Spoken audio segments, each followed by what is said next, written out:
Ieris espana daudz mariknes, aravinas romanat saknas sikaboeva aravinas niertadunde, aragulisma qovel karomal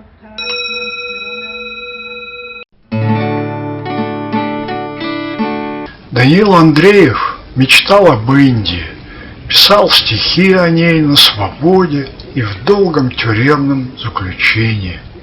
Сидел он во Владимирке 10 лет, точнее 9, а до этого за стенках Лефорту. Сидел за роман, чьих читателей проны-расследователи окрестили антисоветской группой и тоже упекли на сроки от 10 до 25. В Индии он только и бывал в снах и стихах.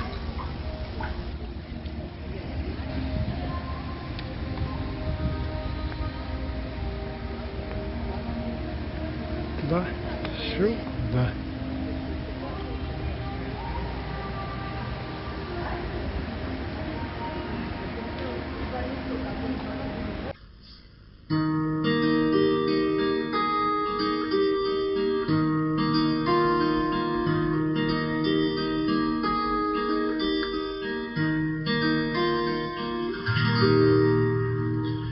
На орлиных высотах Непала, как цветок в снеговом хрустале,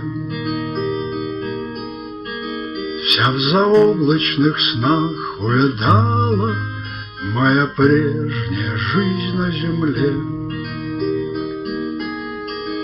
Дольний мир, как отраву отринув, собеседник седых ледников, принимал я от строгих браминов воду смерти, мудрость веков.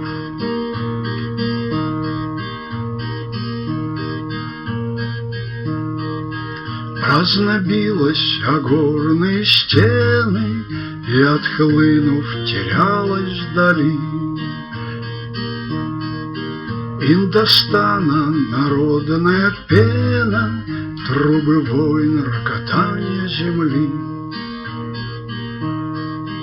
Как гробница короною белой надо мной возносился Непал.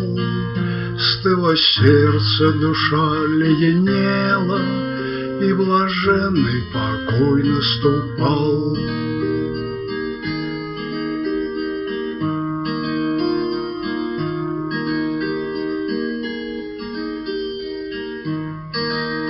И я ждал в утихавшей печали, что кровавое сердце мое растворит непреклонная кали безначальное небытие. Что ж близок искомый веками лучший цвет и лучших гирлянд, этот режущий гранями камень, этот черный, как смоль, бриллиант.